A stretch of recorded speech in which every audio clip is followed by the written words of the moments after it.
Hello everyone, welcome back to my channel.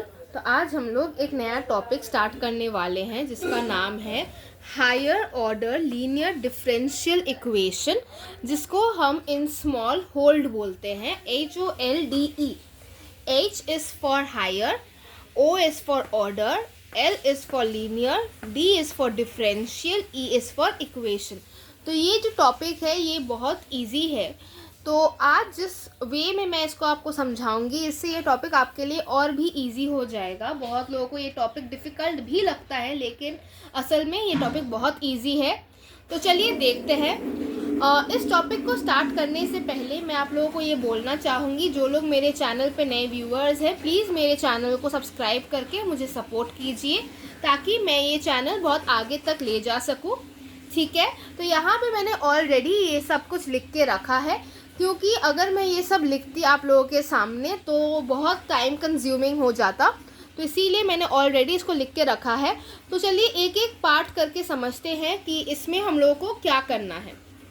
देखिए मैंने यहाँ पे क्या लिखा है, the general form of linear differential equation with constant coefficient of order n is. तो ये इसका फॉर्म होता है, लेकिन यहाँ पे मैंने कुछ अलग लिखा है, जैसे कि linear differential equation with constant coefficient, और यहाँ हम लोगों ने लिखा है higher order linear differential equation. तो ये दोनों जो टर्म्स हैं वो सेम है, बस अलग अलग नाम है इसका। मीनिंग इन दोनों का सेम ही है, मतलब higher order linear differential equation को ही हम लोग बोलते हैं linear differential equation with constant coefficient. अब ये जो है इसको हम लोग कैसे रिप्रेजेंट करते हैं जनरली, तो उसको हम लोग रिप्रेजेंट करते हैं, देखिए A0 d to the power n y by d x to the power n plus A1 d to the power n minus 1 into y divided by d x to the power n plus n minus 1, plus करके यहाँ पे जो last term आता है वो आता है a to the power n y equals to Q x. ठीक है, ये इसका जनरल फॉर्मेट होता है रिप्रेजेंट करने का। ठीक है, अब इसके बाद देखिए यहाँ पे मैंने जो ये लिखा है d to the power n y divided by d x n, ये आप लोगों को पता है कि ये dy अपॉन डी एक्स का जो होता है उसी का to the power of n होता है। जैसे इन शॉर्ट देखिए इसी को हम लोग ऐसे लिख सकते हैं, ठीक है, d to the power n y divided by d x n. ठीक है, यही होता है, तो इसी को मैंने यहाँ पे लिखा है। ठीक है, ये आप लोगों ने क्लास 11-12 में बहुत बार पढ़ा है, तो आप लोगों को इसका बेसिक नॉलेज पता होना चाहिए, फिर भी मैंने आप लोगों को बता दिया। ठीक है, अब देखिए यहाँ पे मैंने जो ये d अपॉन डी एक्स है उसको मैंने यहाँ पे d माना है।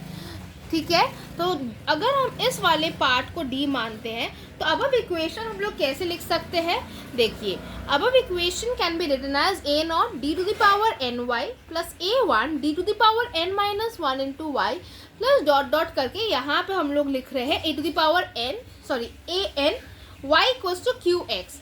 अब इन सभी टर्म्स में y कॉमन है, तो यहाँ से हम लोग जब y कॉमन ले लेते हैं तो हम लोग को ये वाला पार्ट मिलता है।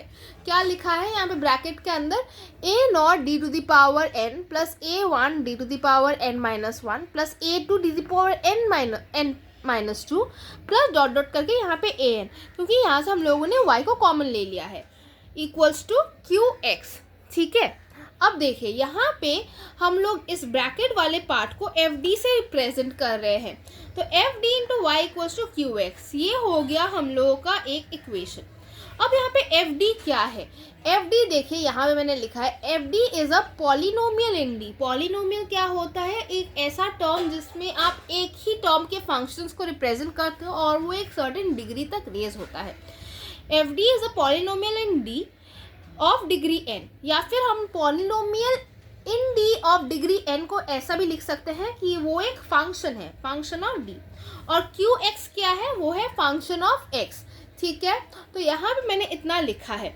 अब आई होप आप लोगों ने ये नोट कर लिया है, प्लीज़ अपने कॉपी पेन्स लेके आइए और इस वाले पार्ट को नोट कर लीजिए। इसके बाद मैं इसका जनरल सोल्यूशन क्या है वो बताती हूँ। तो आई होप आप लोगों ने नोट कर लिया है, लेकिन मेरे बोर्ड का स्पेस क्योंकि यहाँ पे छोटा है तो इसीलिए मैंने वो वाला पार्ट नहीं लिखा है। मैं लिख के आप लोगों के सामने लाती हूँ कि जनरल सोल्यूशन कैसे रिप्रेजेंट होता है इसका। तो हम लोग जब इस टॉपिक को पार्ट्स में पढ़ेंगे तो इससे क्या होगा, ये टॉपिक बहुत ईजी हो जाएगा। तो इस नेक्स्ट पार्ट में मैं इसका जनरल सोल्यूशन आप लोगों को बताती हूँ। तो ठीक है, आई होप आप लोगों ने वो वाला पार्ट नोट कर लिया है।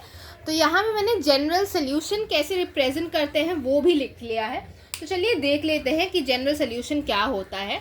General solution is equals to y equals to C F plus P I. अब सी एफ यहाँ पे क्या है और पी आई यहाँ पे क्या है। सी एफ है कॉम्प्लीमेंट्री फंक्शन और पी आई है पर्टिकुलर इंटीग्रल। अब कॉम्प्लीमेंट्री फंक्शन क्या है? कॉम्प्लीमेंट्री फंक्शन वो होता है जो इस वाले इक्वेशन का सोल्यूशन होता है। यहाँ मैंने लिखा है, देखिए, C F is the solution of equation f of D into Y equals to 0, ठीक है। और पी आई होता है particular integral, P I equals to 1 upon f d into q x.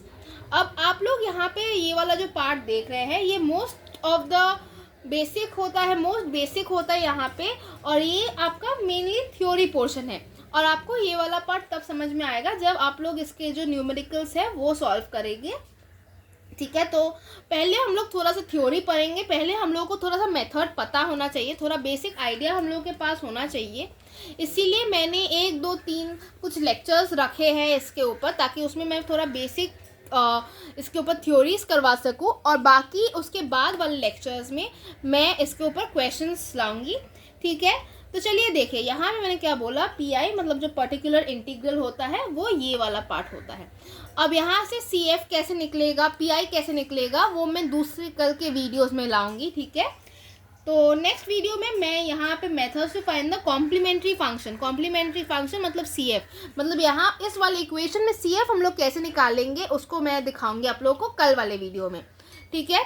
और यहाँ पे देखिए, standard form of higher order differential equation, जो हायर ऑर्डर डिफरेंशियल इक्वेशन जो हम लोगों ने पहले पढ़ा, ठीक है, तो उसका जो स्टैंडर्ड फॉर्म है वो होता है F of D into Y equals to Q X. आप लोगों ने अपनी कॉपी में जो वाला पार्ट लिखा है, जो जनरल फॉर्म होता है वो होता है a naught d to the power of n y divided by d x n plus a 1 d to the power of n minus 1 into y divided by d x n minus 1।